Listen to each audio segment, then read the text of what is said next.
Retired ہوتا ہے. اس پہ اعتراض ہے, وہ کہتے ہیں ایکسٹینشن دینی ہے تو اس کے لیے اہلیت بھی ضرورت ہے سینیورٹی کے ساتھ ساتھ, لیکن وہ ایکسٹینشن کے حق میں نہیں ہے نا مفتی کفایت اللہ صاحب. اچھا مفتی صاحب, مولانا فضل الرحمان صاحب کی جو سیاست ہے نا اس کے پہلے ہی سب قائل ہیں, اب تو فین ہو گئے ہیں, تو لیکن دھڑکا یہ لگا رہتا ہے کہ مولانا صاحب کہیں اپنے اصولی موقف سے پیچھے نہ ہٹ جائے. تو آپ سمجھتے ہیں کہ آئینی ترمیم پہ جو آپ لوگوں کا اصولی موقف ہے اس پہ مولانا صاحب کھڑے رہیں گے, قائم رہیں گے؟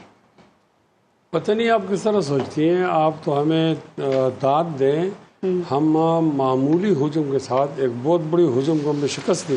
اگر آپ مجھے بتانے دیں تو میں آپ کو بتاؤں کیسے سوچتی ہوں. تھوڑا سا پیچھے لے کے جاؤں گی, زیادہ نہیں, نہ شکست صرف 2013-3 میں لے کے جاؤں گی آپ کو. میں بات پوری کروں. 70ویں ترمیم پہ جہاں پہ مولانا صاحب نے جناب مشرف کی گورنمنٹ کے ساتھ مل کے اس ترمیم کے حق میں ووٹ دے دیا تھا, اور جناب مشرف کے تمام جو اقدامات تھے وہ آئینی نہیں معلوم تھا.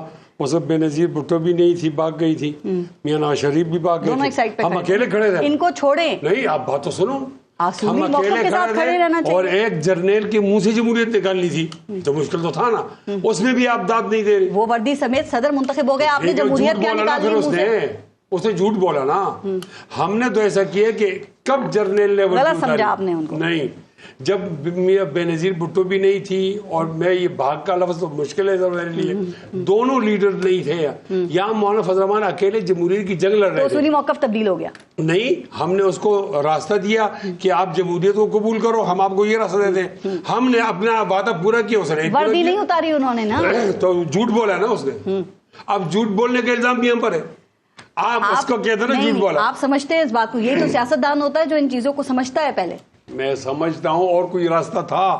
یعنی ہم نے اسے زبردستی تو نہیں اتارنی تھی, بندوق تو نہیں اٹھانی تھی, لڑنا تو نہیں تھا, اس کو قائل کرنا تھا کہ آپ کو جمہوریت کی تعویذ پینا. نون لیگ نے ووٹ نہیں دیا, پیپلز پارٹی نے ووٹ نہیں دیا, وہ پھر اصولی موقف کے ساتھ کھڑے رہے نا. نہیں دیا, ان کے اور مسائل تھے. نون نے نہیں دیا, ان کو وہ کیا مطالبہ کرے, وہ مطالبہ سامنے لاؤ نا. صرف ہم کھڑے تھے میدان کے اندر, اور ہم نے جمہوریت کو بحال کیا جیسے کسی. آج کی ترمیم پہ آ جاتے ہیں. ابھی یہ اصول کی لڑائی ہے, یا پھر آپ کو کوئی گلے شکوے ہیں کہ الیکشن ہونے کے بعد پھر آپ لوگوں کو آپ کا جائز حصہ نہیں دیا گیا, اور یہ نون لیگ اور پیپلز پارٹی ہے نا, یہ دونوں حکومت بنا کے خود ہی کھڑے ہو گئے. مولانا صاحب نہیں, ہمارا یہ موقف تو ہے کہ یہ لوگ اپنی سیٹوں پر نہیں آئے, پرائی سیٹوں پر آئے. جب پہلے کہا جاتا ہے نا آپ کس طرح وزیر اعلیٰ بنی ہو, پھر کہتے ہیں آپ نے کیا کام کیا نا, آپ کے آنے کا راستہ ناجائز ہے. یہ ہمارا موقف تھا, ہم سے پیچھے نہیں ہٹے. اب جو یہ آئینی ترامیم ہے, ہم سمجھتے ہیں کہ یہ عدلیت کے ساتھ ظلم ہو رہا ہے, عدلیت کی شناخت کو تبدیل کیا جا رہا ہے. ایک ہی ادارہ ہے پاکستان میں جس میں سینئر موسٹ کو چیف جسٹس بنا دیا جاتا ہے. اب انہوں نے کیا کیا, ماتحت عدالتوں کو مقرر کرے گی ہائی کورٹس, یہ سپریم کورٹ مقرر کرے گی ہائی کورٹس کو, ان کو مقرر کرے گا کون, وہ آئینی عدالت والا. آئینی عدالت کو مقرر کرے پارلیمانی کمیٹی. ٹھیک ہے, لیکن مولانا صاحب یہ کہتے ہیں کہ یہ صرف سینیورٹی نہیں ہونا چاہیے, اس کے ساتھ ساتھ اہلیت بھی ہونا چاہیے.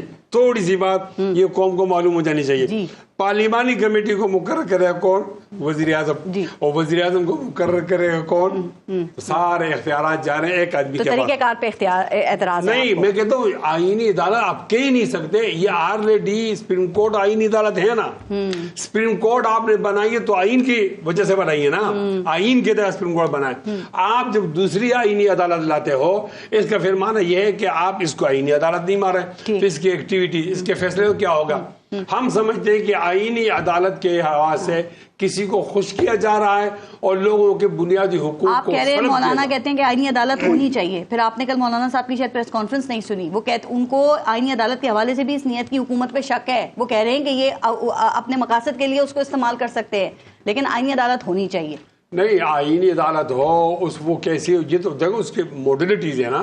ہمارا یہ خیال ہے کہ یہ لوگ آ رہے تھے, دیکھو نا 18ویں آئینی ترمیم بھی تو ہوئی. آپ کیا کہہ رہے ہیں, ہونی چاہیے کہ نہیں, آپ کیا کہتے ہیں؟ نہیں ہونی چاہیے. میں کہتا ہوں کہ آئین کے خلاف کوئی بات نہیں ہونی چاہیے. تو مولانا صاحب کہہ رہے ہیں ہونی چاہیے. 355 ہم نے گھنٹے لگائے 18ویں آئینی ترمیم پر, یہ رات کو کیوں شب خون مارتے ہیں. عدالت آئینی ہو غیر آئینی ہو, ان کے پاس کوئی راستہ نہیں ہے. آپ کا بھی مولانا صاحب سے اس ایشو کے اوپر اختلاف ہے. وہ کہتے ہیں آئینی عدالت مولانا صاحب سے اختلاف نہیں ہے. میں وہ اس کی وہ ابھی تک تو ہمارا یہ موقف ہے کہ آئینی عدالت کے حوالے سے جو یہ لوگ آ رہے تھے یہ ٹھیک نہیں ہے مقابلہ. پھر بھی ہم مقابلہ کریں گے. ہم نے آئین, ہم نے حکومت میں کا ساتھ نہیں دینا, ہم نے اپوزیشن کا ساتھ دینا. ٹھیک ہے, مولانا کہہ رہے ہیں دوں گا آئینی عدالت میں ساتھ, اور اگر انہوں نے آئینی عدالت میں ساتھ مانگ لیا, آپ ہمارا ڈرافٹ تسلیم کریں گے, اور ہماری بات مانیں گے, پی ٹی آئی کی بات مانیں گے, پھر تو پوری قوم کی بات ہو جائے گی نا, پھر وہ ایک پارٹی کی بات. اچھا, اگر حکومت کہتی ہے صرف آئینی عدالت جو ہے اس کے حوالے سے آپ اس چیک پہ ہماری حمایت کر دیں, باقی نمبرز ہم خود ہی پورے کر لیں گے, تو ایک کشتی کے سوار رہیں گے یا پھر 2 کشتی کے سوار ہو جائیں گے؟ میں کہتا ہوں کہ سیاست کے اندر ڈائلاگ ہوتا ہے,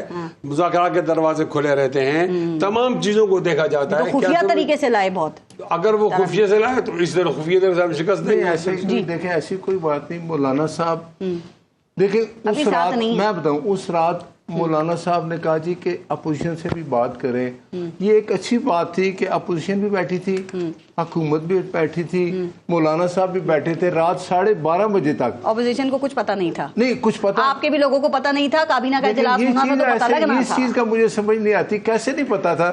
میں پھر بات کہوں گا, میں مسودہ آپ نے مسودہ دیکھا ہے؟ دیکھیں نا, میں مسودہ میں سے آپ سے کچھ پوچھوں گی, آپ نے مسودہ دیکھا؟ میری بات سنیں, نہیں آپ نے مسودہ دیکھا؟ ہم 2 دفعہ گئے, میں چھوٹی سی بات کر نہیں, اس کے بعد آپ نے مسودہ دیکھا کہ نہیں؟ دیکھیں مسودہ تیار ہوا, میں بتاتا ہوں جب اسمبلی میں آیا نا, وہ کہہ رہے ہیں کہ غلط باتیں ہو رہی ہیں. دیکھیں آپ مجھے بتائیں, وہ تو اعتبار کا کہہ رہے ہیں, مجھے ملا ہے. میں ایک بات بتاتا ہوں, جب مسودہ تیار ہوتا ہے تو وہ اسمبلی میں آتا ہے. پلیز ایک بات یاد رکھیں, اسمبلی میں مسودہ آیا, مولانا صاحب نے بھی اس کو دیکھا, کچھ چیزوں پہ مولانا صاحب نے اعتراض کیا, پھر انہوں نے کہا جی اب جو پی ٹی آئی والے اپوزیشن والے ہیں ان سے بھی بات کرتے ہیں, اکٹھے بیٹھ کے. تو کہہ رہے ہیں مسودہ ہی آخر تک صحیح نہیں تھا, پہلے دیا نہیں, پھر الگ الگ دے دیا, پھر جو دیا وہ سب سے ہی مختلف تھا.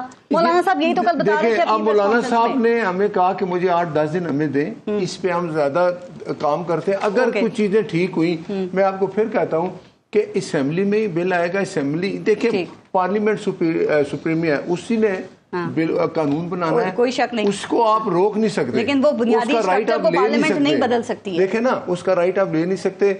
سپریم کورٹ نے جو قانون بنے گا اس کی تشریح کرنی ہے, امپلیمنٹیشن کرنی ہے. آپ ری رائٹ نہیں کر سکتے قانون کو. نہیں, وہ ٹرائکوٹمی آف پاور دیکھیں آئینی عدالت دنیا کے آپ جس ملک کا نام نہیں اس میں موجود ہے, آئینی عدالتیں ہر جگہ ہے. اسی بات کے اوپر تمام بکلا برادری جو ہے وہ اعتراض کر رہی ہے سیاسی جماعتوں کے ساتھ, جس میں پیپلز پارٹی بھی ہے, JUIF بھی ہے, اور پاکستان تحریک انصاف بھی ہے. ٹھیک ہے, وہ کہہ رہے اسی لیے مسترد کر رہی ہیں بکلا بھی. بکلا تحریک اٹھ گئی, آپ کی حکومت اس کا مقابلہ کر لے گی. جناب مشرف کو لے ڈوبی تھی بکلا تحریک. اب بار کے ساتھ طارق صاحب کی ملاقاتیں ہوئی, اگر آپ نے دیکھا ہو, سب سے بات ہوگی قانون بنے گا. وہ قانون ہے جس کی قانون, اگر اسمبلی ایک قانون بناتی ہے 2/3 اکثریت کے ساتھ, اور وہ قانون پاس ہم نے کرنا ہے, اسمبلی کا کام ہے قانون بنانا. اس میں سپریم کورٹ دیکھے نا کیا کیا سپریم کورٹ نے, چھوٹی سی بات کیا کیا. ثاقب نثار نے سٹنگ وزیر اعظم کو اٹھا کے چلا گیا کہ ایک پاناما کچھ نہیں تھا, اقامہ پہ تنخواہ نہیں لی, آپ فار لائف کے لیے ڈسکوالیفائی. اس کے بعد جو ملک کی حالت ہوئی آج آپ کے سامنے ہے.